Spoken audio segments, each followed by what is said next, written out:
UPSC central group आप सबका स्वागत है। तो आज हम एक और टॉपिक करेंगे ज्योग्राफी का, जिसमें हम ओशन करंट्स के बारे में समझेंगे। वार्म करंट क्या होता है, कोल्ड करंट क्या होता है, कैसे बनते हैं ये, ठीक है जी। अपवेलिंग डीवेलिंग क्या होती है, सब कुछ देखेंगे हम। और इजी एग्जांपल्स रखेंगे ताकि आपको अच्छे से समझ आ जाए, और कुछ बीच में कुछ करंट्स भी ऐड करेंगे। तो सबसे पहले हमने समझना है कि ओशन करंट्स आखिरकार होते क्या हैं, ठीक है। जो बिगिनर्स हैं लाइक वो कंफ्यूज हो जाते हैं कि भाई क्या चीज़ है ये। तो ocean currents are continuous directed movement of ocean water caused by wind, earth rotation, temperature, salinity and gravity. बल्कि ओशन करंट्स वो चीज़ होती है जिसको हवा ले जाती है अपने साथ बहा के, ठीक है। टेम्परेचर वेरिएशन होने की वजह से, लाइक वार्म वाटर है वो ऊपर रहेगा, कोल्ड वाटर थोड़ा नीचे रहता है, ठीक है। तो भारीपन जो सैलिनिटी होगी, सैलिनिटी ज़्यादा होने से पानी भारी हो जाएगा, नीचे बैठ जाएगा। तो इन सब चीज़ों की वजह से ओशन करंट्स हमारे चलते हैं, ऐसे बनते हैं, ठीक है जी। सो अब हम देखते हैं कि कितने टाइप के ओशन करंट्स होते हैं। तो ओशन करंट्स तो आपने देख लिया कि क्या होते हैं, मूवमेंट होती है, ठीक है, हवा बहा के ली जाती है, सारा कुछ वो सैलिनिटी टेम्परेचर वगैरह। सो अब दो तरह के करंट होते हैं। सबसे पहला होता है वार्म करंट। वार्म करंट्स, ठीक है, बल्कि गर्म करंट्स वगैरह जो चलते हैं। तो जनरली जो हमारे वार्म ओशन करंट्स होते हैं ये इक्वेटर से पोल की तरफ जाते हैं, ठीक है। फॉर एग्जांपल ये हमारी धरती है, ठीक है जी, और ये रहा इक्वेटर। तो यहाँ पे वार्म करंट होगा एंड वो ऊपर पोल की तरफ जाएगा, ठीक है। इधर भी सेम ऐसे नीचे की तरफ जाएगा। ओके, ये आपको समझ आ गया होगा। सो जो वार्म करंट्स हैं यहाँ पे हम लिख देते हैं इसकी थोड़ी सी लाइन की, फ्लो फ्रॉम इक्वेटर, ठीक है, इक्वेटर टू पोल्स तक जाएंगे, जैसे आपको दिख रहा होगा यहाँ पे, ठीक है जी। तो इजी लाइन बन गई है। And carry warm water, obviously गर्म पानी लेके जाएंगे अपने साथ। तो यहाँ पे लिख लेते हैं हम कैरी वार्म वाटर। अगर आप शॉर्ट्स नोट बनाना चाहते हो साथ में वो भी बना सकते हो। उसके बाद इंक्रीज कोस्टल टेम्परेचर, जहाँ पे भी ये जाएंगे वार्म करंट्स, तो जिस ओशन पे और जिस कोस्ट पे टकराएंगे तो उसका टेम्परेचर भी तो ऑब्वियसली इंक्रीज हो जाएगा, बढ़ जाएगा, क्योंकि गर्म पानी लेके आ रहे हैं साथ में। तो यहाँ पे हम लिख देंगे इंक्रीज टेम्परेचर, कोस्टल टेम्परेचर लिख सकते हैं, टेम्परेचर ऑफ कोस्ट, ठीक है जी। उसके बाद फिर वहाँ पे ह्यूमिडिटी बढ़ेगी, रेनफॉल ज़्यादा होगी, क्योंकि गर्म पानी ऑब्वियसली और उसकी डेंसिटी कम होती है, ठीक है। एंड गर्म पानी ऊपर हवाएं जो आएंगी वो वार्म होंगी तो ऊपर उठेंगी, बादल बनेंगे, रेनफॉल हो जाएगी, ठीक है। तो जहाँ पे ये चीज़ होगी, वार्म करंट होंगे तो ह्यूमिडिटी बढ़ेगी, ह्यूमिडिटी इंक्रीज होगी एंड रेनफॉल भी होगी वहाँ पे ज़्यादा, रेनफॉल। आपको यहाँ तक समझ आ गया होगा। अब इसके एग्जाम्पल देख लेते हैं, कुछ एग्जाम्पल्स। एग्जाम्पल देखते हैं इसकी। सो जैसे कि आप गल्फ स्ट्रीम देखते हो, ठीक है, गल्फ स्ट्रीम। हम सारे करंट्स बना के भी देखेंगे ताकि आपको पता चले कि कौन सा करंट कहाँ पे है, तो उसकी चिंता मत कीजिए आप, ठीक है। तो गल्फ स्ट्रीम अटलांटिक ओशन में, बेसिकली अटलांटिक ओशन में, ओके। बाकी क्रूशो करंट देख सकते हो, जो जापान का करंट है गर्म पानी वाला। एंड क्रूशो के इधर दो करंट है जापान के पास, एक तो ओ पे पड़ता है OHU, वो गोल्ड करंट है, एंड के वाला क्रूशो वार्म करंट है। ब्राजील करंट देख सकते हो, ठीक है, ईस्ट ऑस्ट्रेलियन करंट है, अगुला करंट है, काफी सारे करंट्स हैं, ठीक है। तो ये हमने समझ लिया वार्म करंट के बारे में। अब हम कोल्ड करंट देख लेते हैं, उसके बाद फिर हम इसको बना के देख लेंगे, ठीक है। पहले देख लेते हैं हम वार्म करंट, फिर हम इसको बना के देख लेंगे कि कौन सा करंट कहाँ पे है। सो अभी है हमारा कोल्ड करंट।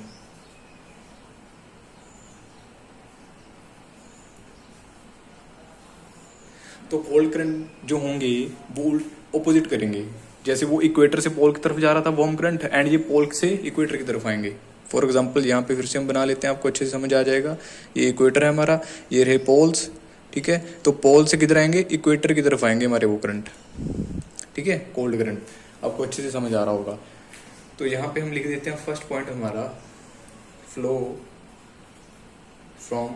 आप फास्ट करके भी देख सकते हो अगर आपको स्लो लग रहा है, क्योंकि हमने थोड़ा, जो बिगिनर्स हैं ना, जो नए आए हैं यूपीएससी में, उनको अच्छे से समझाने के लिए थोड़ा धीरे समझा रहे हैं, ठीक है। फर्स्ट लाइन हमारी ये होगी। उसके बाद ये ऑब्वियसली क्या लेके जाएंगे, कोल्ड वाटर लेके जाएंगे। So cold, carry cold water, cold water लेके जाएंगे अपने साथ ये, ठीक है। उसके बाद हम कह सकते हैं कि इससे टेम्परेचर कम होगा, रिड्यूस हो जाएगा टेम्परेचर, क्योंकि ठंडे हैं तो ऑब्वियसली टेम्परेचर तो कम ही होगा, इसका ठंडा पानी कम कर देगा। और फिर हम क्या हो सकते हैं, टेम्परेचर ठंडा करेंगे तो रेनफॉल भी कम होगी, क्योंकि बादल नहीं बन पाएंगे, ठीक है, हाई प्रेशर होता है। तो ये भी आप समझ सकते हो कि रेनफॉल रिड्यूस हो जाएगी, ठीक है जी। उसके बाद फिर यहाँ पे डेजर्ट बन सकते हैं वेस्टर्न कोस्ट के ऊपर, डेजर्ट्स, उसके एग्जांपल भी हम आगे देखेंगे। तो यहाँ पे डेजर्ट्स पाए जाएंगे, जैसे एटाकामा डेजर्ट है हमारा साउथ अमेरिका में, डेजर्ट्स बनेंगे यहाँ पे, ज़्यादा मिलेंगे डेजर्ट्स, ठीक है जी। एग्जाम्पल, इसके एग्जाम्पल हम ले सकते हैं जैसे कि लैब्राडोर करंट ले सकते हो आप, नॉर्थ अमेरिका वाला, ठीक है। लैब्राडोर करंट इसकी एग्जांपल है, हम बना के देखेंगे, आप टेंशन मत लीजिएगा कि कहाँ पे हैं सारे करंट, ठीक है। कैलिफोर्निया करंट है, पेरू करंट है, इसको हम बोल्ट करंट भी कहते हैं, बेंगुला करंट हो गया, ठीक है, ओएशो करंट हो गया। अब हम बना लेते हैं इसका चार्ट। यहाँ तक आपको पूरा समझ आ गया होगा। अगर किसी को समझ ना आ रहा हो ना, वैसे तो इतना इजी से दिखा रहा हूँ मैं कि समझ आ जाए, लेकिन फिर भी अगर ना आ रहा हो तो कमेंट में बता सकते हैं, उसके लिए फिर से हम कुछ ना कुछ कर देंगे, ठीक है जी। तो अब हम क्या करते हैं, बना के देख लेते हैं। तो मैप बनाते हैं थोड़ा सा, लाइक ये हमारा है यहाँ पे, ये अलास्का हो गया, ठीक है, यहाँ पे नॉर्थ अमेरिका, ये साउथ अमेरिका हो गया, ठीक है। और ऐसे करके ये हमारी गल्फ की होगी, यहाँ पे कनाडा, ठीक है। ऐसे करके कुछ बना लेते हैं, इनकी बाउंड्री बना देते हैं बस यहाँ पे, ठीक है। और यहाँ पे हम साउथ अमेरिका बना देते हैं। और यहाँ पे थोड़ा सा ग्रीनलैंड, क्योंकि यहाँ पे हमने एक करंट बनाना है ना, ग्रीनलैंड भी बनाना पड़ेगा। उसके बाद हम यहाँ पे देखेंगे हमारा साउथ अमेरिका, ओ सच अफ्रीका, ठीक है जी। यहाँ पे हमारी आ जाएगा, यूरोप आ जाएगा हमारा यहाँ पे, ठीक है। यहाँ पे थोड़ा साथ सा जुड़ा हुआ है वो। और उसके बाद यहाँ पे रशिया वगैरह बना देते हैं, ठीक है जी। और यहाँ पे हमारा इंडिया बन गया, इसको थोड़ा सा उधर कर देते हैं, ठीक है जी। यहाँ पे हमारी इंडोनेशिया वगैरह आ गया, कुछ और छोटी मोटी कंट्रीज आ गई हमारी, ओके। यहाँ पे हमारा ऑस्ट्रेलिया बना देते हैं। तो ऐसे करके हमारा रफ सा मैप तैयार हो गया, ये अंटार्कटिका बन गया, ठीक है जी। सो बेसिकली अब हम देख लेते हैं करंट्स वगैरह। तो सबसे पहले हम देखेंगे यहाँ पे जो हमारी यहाँ पे चल रहे हैं, ठीक है, इक्वेटर पे, ठीक है। तो यहाँ पे हमारा इक्वेटर हो गया फॉर एग्जांपल। तो यहाँ पे कौन सी चीज़ चलेगी, ऑब्वियसली हमारा इक्वेटोरियल करंट चलेगा यहाँ पे, इक्वेटोरियल मतलब कि इक्वेटर के पास। तो यहाँ पे हम लिख लेते हैं इक्वेटोरियल करंट, ये तो हमारा इक्वेटोरियल करंट हो गया। और यहाँ पे भी सेम इक्वेटोरियल होगा, यहाँ पे भी, ठीक है। अब नीचे ये तो नॉर्थ वाला इक्वेटोरियल है, ठीक है, नॉर्थ वाला, एंड नीचे इसके क्या चलेगा, फिर साउथ इक्वेटोरियल करंट चलेगा, साउथ इक्वेटोरियल करंट। थोड़ा वो मार्कर वो चौड़ा है ना इसकी निब, तो मैं इसलिए बोल के भी बता रहा हूँ आपको कि ये साउथ इक्वेटोरियल हो गया, ये नॉर्थ। अब इसको काटता हुआ इधर से एक करंट जाएगा, उसको काउंटर इक्वेटोरियल करंट कह सकते हैं, ठीक है। बल्कि ये करंट तो इधर को जा रहे हैं हमारे, एंड इसको काटता हुआ एक करंट आएगा जिसको हम क्या कह सकते हैं, इक्वेटोरियल काउंटर, कि इनको काउंटर कर रहा है वो। तो यहाँ पे हम लिख देते हैं इक्वेटोरियल काउंटर करंट, ठीक है जी। अब हमारे मेन करंट समझते हैं। तो यहाँ पे हमारा है गल्फ स्ट्रीम, जो गर्म करंट होता है हमारा, गल्फ स्ट्रीम, ये हमारा वार्म करंट है दोस्तों। एंड यही करंट ऊपर जाएगा, ठीक है, यहाँ पे, एंड ये दो ब्रांचेस में टूट जाता है, एक इधर चला गया हमारा, ठीक है, यहाँ पे यूनाइटेड किंगडम, एंड एक इधर चला गया, एंड यही फिर वापस मुड़ के भी आएगा नीचे। तो यहाँ पे जो जा रहा है वो नॉर्थ अटलांटिक ड्रिफ्ट बन जाएगी, ठीक है, नॉर्थ अटलांटिक ड्रिफ्ट, लाइक ये वाला करंट है नॉर्थ अटलांटिक ड्रिफ्ट, ठीक है जी। और जब नीचे टूट के आएगा यहाँ पे तो ये कोल्ड करंट बन जाएगा, क्योंकि हमने देखा था कि पोल से जो नीचे की तरफ जा रहे हैं इक्वेटर की तरफ वो कोल्ड करंट है, तो नीचे को जा रहा है तो अदरवाइज बल्कि इसका मतलब क्या होगा, कोल्ड करंट है, तो इसका नाम है कैनरी करंट। कहीं ना कहीं जो हमारा सहारा डेजर्ट यहाँ पे बना हुआ है वो इसी की वजह से भी है एक तरीके से, ठीक है, बल्कि ये भी कंट्रीब्यूट करता है। तो कैनरी करंट हो गया हमारा। एंड जो इसकी ब्रांच ये वाली ऊपर चली गई थी उसको हम नॉर्वेजियन करंट कह सकते हैं। वो ऊपर जा रहा है तो कौन सा होगा, वार्म करंट होगा, तो यहाँ पे हम लिख देते हैं नॉर्वेजियन करंट, ठीक है जी। अब ऊपर से एक नीचे आ रहा है यहाँ पे, उसको हम इक्वेटोरियल ग्रीनलैंड कह सकते हैं। और यहाँ पे हमने एक देखा था मेन करंट लेब्राडोर, तो नीचे आ रहा था वो ठंडा करंट, ठीक है। यहाँ पे देखो गल्फ स्ट्रीम टकरा रही है, उधर से लेब्राडोर टकरा रहा है, तो वहाँ पे पानी कैसा होगा, वार्म सा पाया जाएगा, ना ही ज़्यादा ठंडा होगा ना ही गर्म होगा, तो वार्म सा पाया जाएगा वहाँ पे बॉर्डर। तो इसलिए वहाँ पे फिशिंग बड़ी अच्छी पाई जाती है यहाँ पे, ठीक है, इस एरिया में, क्योंकि ऊपर से लेब्राडोर आ रहा है, नीचे से गल्फ स्ट्रीम आ रही है। तो यहाँ पे हम लिख लेते हैं लेब्राडोर।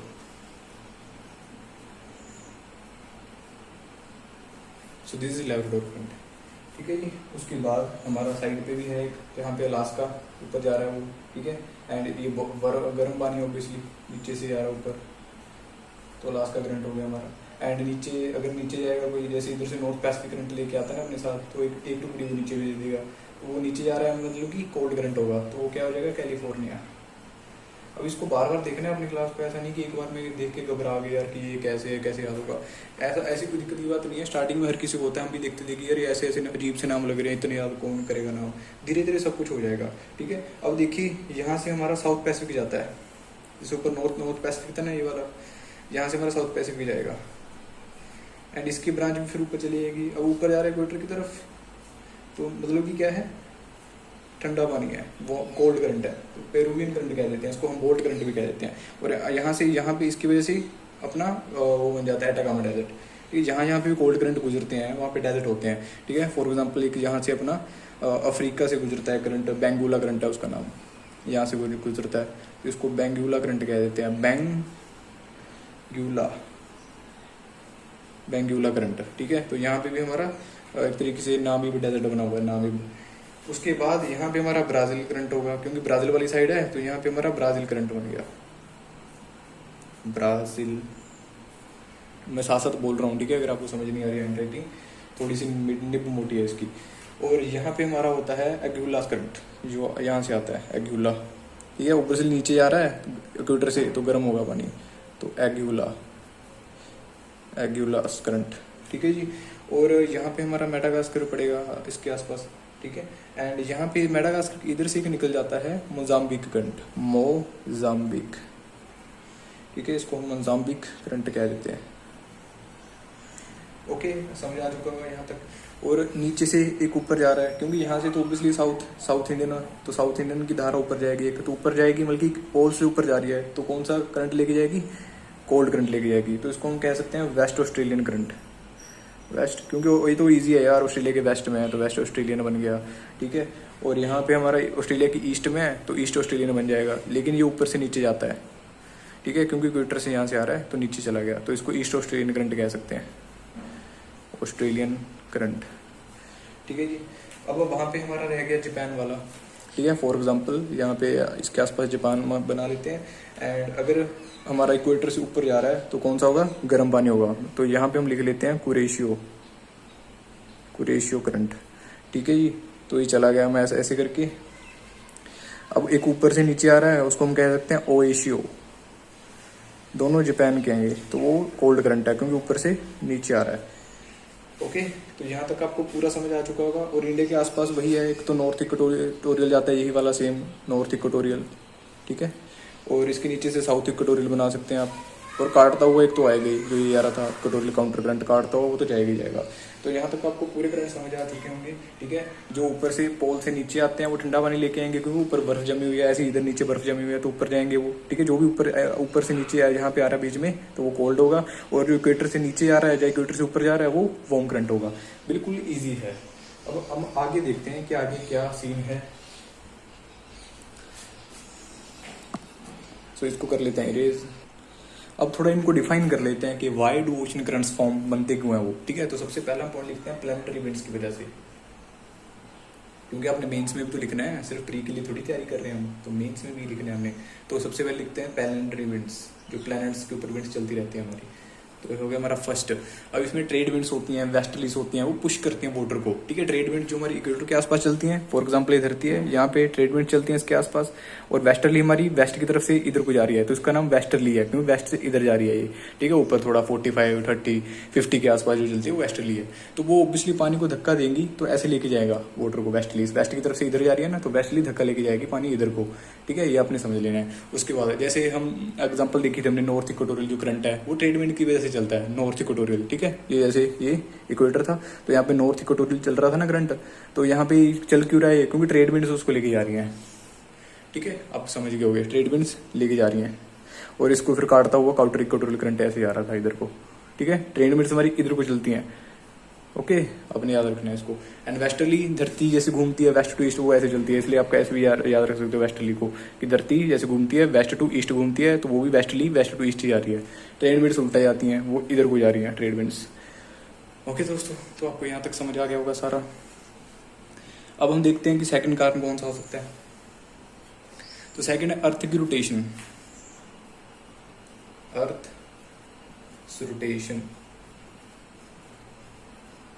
सो यहाँ पे देखते हैं, सो नॉर्दर्न हेमिस्फीयर में जो कोरलियस फोर्स है वो राइट हैंड को घुमा देती है चीज़ों को, और साउथ हेमिस्फीयर में लेफ्ट हैंड को घुमा देती है, ठीक है। फॉर एग्जांपल ये हमारी है धरती, ठीक है। इसको थोड़ा बड़ा बना देते हैं इरेज करके, ताकि अच्छे से समझ आ जाए आपको, बिल्कुल, ठीक है। फॉर एग्जाम्पल ये हमारी धरती है, अर्थ, ठीक है। तो यहाँ पे इक्वेटर है हमारा, और जो कोरलियस फोर्स होती है यहाँ पे तो होती नहीं है, वो जस्ट मिनिमम होती है 5 डिग्री के आसपास, तो ऐसी ज़्यादा होती नहीं है, 0 से 5 डिग्री कोरलियस फोर्स, ठीक है। एंड आप यहाँ पे करीब करीब बना सकते हो कि जो नॉर्थ हेमिस्फीयर है, ये हमारा नॉर्थ हेमिस्फीयर हो गया, ये हमारा साउथ हेमिस्फीयर हो गया, ठीक है। अब फॉर एग्जांपल यहाँ को हवाएं घूमेगी राइट हैंड, ठीक है। राइट हैंड मतलब कि फॉर एग्जांपल जैसे हवा जा रही है, ठीक है, तो इसको राइट हैंड हमारा कौन सा हो गया, ये वाला हो गया।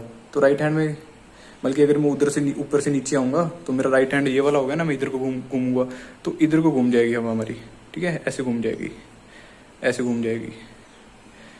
अब मैं साउथ में खड़ा हूँ तो साउथ में लेफ्ट हैंड घुमाती है, तो मेरा साउथ में नीचे से ऊपर जा रहा हूँ तो लेफ्ट हैंड मेरा ये वाला है, तो लेफ्ट हैंड मतलब कि इधर को घूम गई, तो कोरलियस फोर्स इधर को घुमा देती है। तो साउथ हेमिस्फीयर में जो कोरलियस फोर्स है, अब ये दिखती नहीं है कोरलियस फोर्स, हम इसको इमेजिन करते हैं कि ऐसी फोर्स है जो साउथ हेमिस्फीयर में हवाओं को लेफ्ट हैंड को घुमा देती है, एंड नॉर्थ हेमिस्फीयर में राइट हैंड घुमा देती है। अगर मैं राइट हैंड मतलब कि इधर को ऐसे घूम के खड़ जाऊंगा तो मेरा राइट हैंड यही तो होगा इधर को, ओके, तो इधर को हवाएं घूम जाएंगी। तो ऐसे करके ना यहाँ पे हवाएं कन्वर्जेंस कर देती हैं, कन्वर्ज हो जाती हैं हवाएं, तो ऐसे चलने लगती है इधर को, ठीक है जी।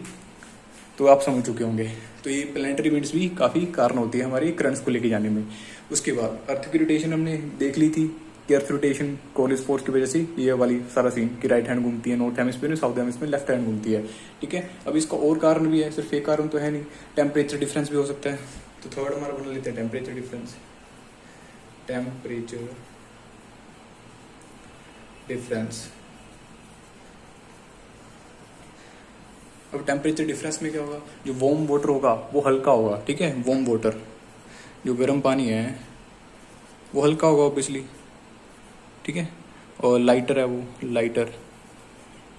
अब वो हल्का है तो वो मूव करता है इजीली, ठीक है, ऊपर ऊपर ऊपर ऊपर रहता है वो गर्म पानी, ठीक है, जैसे हवा ऊपर उठती है गर्म वाली। अगर कोल्ड है, कोल्ड वाटर है, तो वो क्या होगा, डेंस होगा, हैवियर होगा, भारी होगा वो, तो वो सिंक करेगा, नीचे बैठेगा, वो सिंक करता है, नीचे बैठता है, ठीक है। तो ये भी काफी कारण है। तो वार्म वाटर ऊपर उठता है, कोल्ड वाटर सिंक करता है, नीचे बैठता है। तो टेम्परेचर डिफरेंस की वजह से भी ये चीजें होती हैं। कोल्ड वाटर नीचे चला जाएगा, ठीक है, फिर नीचे चला जाता है, ऊपर फिर गर्म पानी रहता है, तो ऐसे घूमता रहता है वो, ठीक है। तो उसकी वजह से टेम्परेचर डिफरेंस भी इसका कारण है। तो सारे मीन्स में पॉइंट लिख के आने अपनी जी।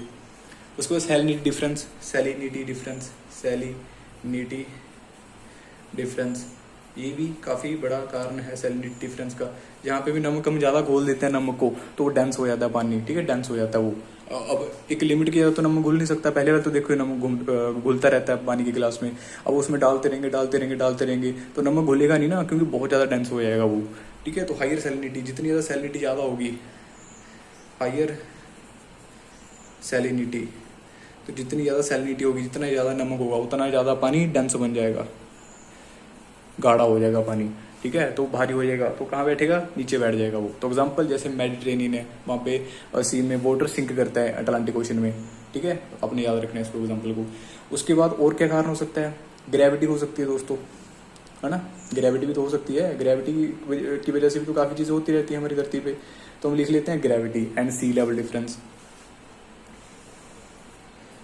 ग्रेविटी, मैं बार बार कह रहा हूँ अच्छे से इसको याद करना है ताकि मेंस में भी आप इसको बता पाओ, ठीक है, सारे पॉइंट्स को, क्योंकि असली नंबर आपके मेंस में जुड़ेंगे मेरिट में।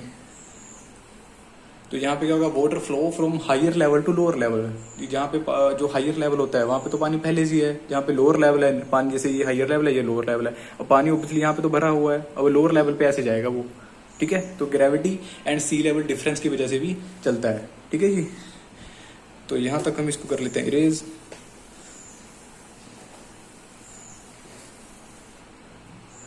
और आगे समझते हैं हमारा। तो यहाँ तक हम थोड़ा कंपैरिजन कर लेते हैं वॉर्म करंट को और कोल्ड करंट को, ताकि आपका बिल्कुल डाउट ना रहे।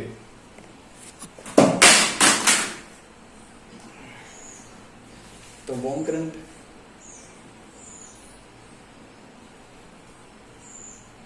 यहाँ पे हम लिख लेते हैं कोल्ड करंट, कोल्ड करंट, ठीक है। अब इनका डिफरेंस देख लेते हैं ताकि आपको बिल्कुल क्लियर हो जाए बातचीत। तो देखिए, ये तो हमारा जा रहा था इक्वेटर से पोल, इक्वेटर से पोल की तरफ जा रहा था ऊपर को, एंड ये पोल से नीचे की तरफ आ रहा था, इक्वेटर की तरफ, ठीक है जी। और ये टेम्परेचर बढ़ा देता है, किसी भी कोस्ट के ऊपर कर जाएगा तो टेम्परेचर बढ़ा देगा, क्योंकि गर्म पानी है तो टेम्परेचर बढ़ाएगा ही ना। अगर गर्म पानी किसी के ऊपर पड़ जाए तो उसका भी टेम्परेचर बढ़ जाता है। और ये क्या करेगा, टेम्परेचर को लो कर देगा, ठीक है। और उसके बाद यहाँ पे ज़्यादा रेनफॉल होगी, क्योंकि गर्म पानी है, भाप बनेगी, वेपोरेशन होगी, तो रेनफॉल ज़्यादा होगी यहाँ पे। और यहाँ पे लेस रेनफॉल होगी, लेस रेनफॉल। और यहाँ पे ह्यूमिड क्लाइमेट बन जाएगा, क्योंकि पानी में नमी होगी तो ह्यूमिड क्लाइमेट बन जाएगा यहाँ पे। और कोल्ड वाटर क्या करेगा, ड्राई क्लाइमेट बना देगा, सूखा, क्योंकि नमी है ही नहीं पानी में, ठीक है। पानी में नहीं, सच जो भी हवा है उसमें नमी नहीं है। और यहाँ पे फिशरीज जनरली लेस प्रोडक्टिव होती हैं फिशरी के लिए, वॉर्म जो करंट होता है, ठीक है, क्योंकि वो ऊपर ऊपर रहता है। और फिशरी जो न्यूट्रिएंट है सारे हैं वो तो नीचे होंगे, तो नीचे से कौन लेके आएगा, वॉर्म वाटर तो लेके आ नहीं सकता, वो तो ऊपर है, ठीक है। तो यहाँ पे जो फिशरी के लिए है वो ज़्यादा अच्छा माना नहीं जाता, फिशरीज लेस प्रोडक्टिव। अब यहाँ पे फिशरीज क्या होंगी, रिच होंगी, ठीक है, क्योंकि नीचे से है। अब नीचे से डीवेलिंग होगी, अपवेलिंग होगी, तो वो जो कोल्ड करंट होता है हमारा नीचे रहता है, तो नीचे से पानी ऐसे ऊपर को घूम के आएगा ना, जो नीचे वाला पानी जब ऊपर को आएगा, ठीक है, तो वहाँ पे वो न्यूट्रिएंट्स भी लेके आएगा अपने साथ, अपवेलिंग हो जाएगी उसकी, तो रिच फिशरी होंगी, ठीक है, क्योंकि अपवेलिंग होती है वहाँ पे, rich fisheries due to upwelling. Upwelling मिल के पानी ऊपर को आता है यहाँ पे। तो यहाँ तक आपको पूरा समझ आ गया होगा। अब हम समझ लेते हैं कि अपवेलिंग क्या होती है, डीवेलिंग क्या होती है, ताकि इसमें भी आपकी कंफ्यूजन ना रहे। सो देख लेते हैं अपवेलिंग के बारे में। अपवेलिंग, अपवेलिंग मतलब कि पानी ऊपर को जा रहा है, ठीक है। So cold nutrient rich water rises from the deep ocean to surface, deep गहराई के ओशन में, ठीक है, लाइक ये समुंदर है। अब यहाँ पे गहराइयों में क्या करेगा, पानी ऊपर को उठेगा, ठीक है। कोल्ड वाटर नीचे तो ऑब्वियसली कोल्ड वाटर होता है, तो कोल्ड वाटर जब ऊपर को आएगा तो नीचे से न्यूट्रिएंट्स काफी ज्यादा होंगे, ठीक है, तो न्यूट्रिएंट्स ऊपर को आ जाएंगे। तो यहाँ पे जो फिशरीज वगैरह हैं वो भी आ जाएंगी खाने के लिए, और मछुआरे आ जाएंगे उनको पकड़ने के लिए। तो यहाँ पे क्या बन गया, अच्छा सेक्टर बन गया फिशरीज के लिए। तो ये होती है अपवेलिंग हमारी। तो यहाँ पे प्लैंकटन जो होते हैं, ठीक है, जिसको मछलियाँ वगैरह खाती हैं, तो वो भी ज़्यादा हो जाते हैं। तो जो वो ज़्यादा होंगे, ठीक है, देखिए अपवेलिंग होगी तो यहाँ पे प्लैंकटन ज़्यादा हो जाएंगे, प्लैंकटन। अब इसको खाने के लिए मछलियाँ आ जाएंगी, फिशरीज, ठीक है, फिशेज आएंगी जहाँ पे, तो वहाँ पे रिच फिशिंग ग्राउंड बन जाएगा। तो क्या बन जाएगा, रिच फिशिंग ग्राउंड। तो काफ़ी ज़्यादा मछलियाँ आ जाएंगी, मछुआरे आएंगे, उनको पकड़ के ले जाएंगे। इसकी एग्जांपल जैसे पेरू कोस्ट है, पेरू हमने नीचे देखा था, ठीक है, मैप में आप फिर से पीछे करके देख सकते हो पेरू कोस्ट, वहाँ पे भी ऐसे ही हो रहा था सीन सारा, ठीक है। उसके बाद नामी जैसे बेंगुला करंट पड़ा था, वो भी उसकी एग्जांपल ले सकते हो, कैलिफोर्निया करंट की एग्जांपल ले सकते हो, ठीक है जी। उसके बाद हम देखते हैं कि डीवेलिंग क्या होता है। डीवेलिंग, तो डीवेलिंग में दोस्तों क्या होगा, सरफेस वाटर सिंक करता है, नीचे जाता है। डीवेलिंग से समझ आ रहा होगा आपको कि सरफेस जो वाटर है वो सिंक करेगा, नीचे जाएगा, वो सिंक्स, ठीक है, नीचे को बैठ जाएगा पानी, ओके, तो न्यूट्रेंट जो होंगे वो डिक्रीज हो जाएंगे, क्योंकि पानी जब नीचे बैठ रहा है तो ऊपर तो न्यूट्रेंट आ नहीं पा रहे, न्यूट्रेंट्स वगैरह मिनरल्स वगैरह ऊपर तो आ नहीं पा रहे, तो नीचे चलेंगे न्यूट्रेंट्स वगैरह वो। ठीक है, तो यहाँ पे जो लेस मेराइन प्रोडक्टिविटी होगी, प्रोडक्टिविटी कम पाई जाएगी, क्योंकि न्यूट्रेंट नीचे चलेंगे तो फिशरी आएंगे नहीं, वहाँ पे मछुआरे भी नहीं आएंगे। ठीक है, उसको पकड़ने के लिए। तो डी वैलिंग को अच्छा नहीं माना जाता ग्राउंड, आप याद रखना है इसको। ठीक है, सो दोस्तों अब इसका जो क्लाइमेट है उसके ऊपर इफेक्ट पड़ेगा, obviously effect on climate, effect on climate. ठीक है, और क्लाइमेट के ऊपर कैसे इफेक्ट पड़ेगा, क्योंकि जैसे वार्म करंट है, गर्म पानी है, वार्म करंट, जो वार्म करंट होगा ऑब्वियसली, जैसे एग्जांपल गल्फ स्ट्रीम की ले लो, गल्फ स्ट्रीम। ठीक है, गल्फ स्ट्रीम जो मैक्सिको के पास था। ठीक है, अब उससे गल्फ स्ट्रीम से क्या होगा, वो जो वेस्टर्न यूरोप था हमारा, ठीक है, जैसे यूनाइटेड किंगडम था, अब वहाँ पे तो वो तो पोल्स के थोड़ा पास है, ज्यादा पास भी नहीं है बल्कि पास है, तो वहाँ पे ठंडा टेम्परेचर होना चाहिए था, उनके जो पोर्ट्स वगैरह थे वो जमते रहते हैं, लेकिन सिर्फ गल्फ स्ट्रीम की वजह से वो आगे जाके नॉर्थ अटलांटिक करंट में बन जाता है, उसकी वजह से उनका पानी गर्म रहता है वहाँ पे पोर्ट्स के पास, तो वो पोर्ट जमते नहीं है, पूरा साल चलते रहते हैं वहाँ पे, तो उनका जो ट्रेड है वो इसलिए ज्यादा हुआ था यूनाइटेड किंगडम वालों का, क्योंकि उनके पोर्ट्स जमते नहीं है। ठीक है, वो ऐसे ही जिंदा रहते हैं उनके पोर्ट, मतलब कि क्यों गर्म पानी आता है वहाँ पे, किसकी वजह से, गल्फ स्ट्रीम की वजह से। तो यूके हैज माइल्डर विंटर, तो वहाँ पे जो विंटर्स होते हैं, सर्दी होती है ज्यादा, अब वो नहीं होती कि पूरी बर्फ में जमे पड़े हैं। ठीक है, नॉर्वे स्वीडन की तरह ऐसा नहीं है, तो गल्फ स्ट्रीम काफी अच्छी भूमिका निभाता है हमारे क्लाइमेट इफेक्ट में भी, तो ये भी अपने पॉइंट याद रखना है। ठीक है, अब कोल्ड करंट क्या करेगा, वो जैसे पेरू करंट था तो आटाकामा डेजर्ट बना दिया उसने, ये तो हमने देख लिया था। ठीक है, उसके बाद कुछ और जैसे ओशन करंट्स एंड रेनफॉल की एग्जाम्पल देख लेते हैं। जो ये तो चलो हमने देख लिया था कि यहाँ पे ओशन करंट वार्म होगा तो वहाँ पे रेनफॉल ज्यादा होगी, यहाँ पे कोल्ड होगा वहाँ पे कम रेनफॉल होगी, तो ये तो हमने देख लिया था। उसके बाद अगर हमारा कुछ और बचा है वो भी देख लेते हैं, जैसे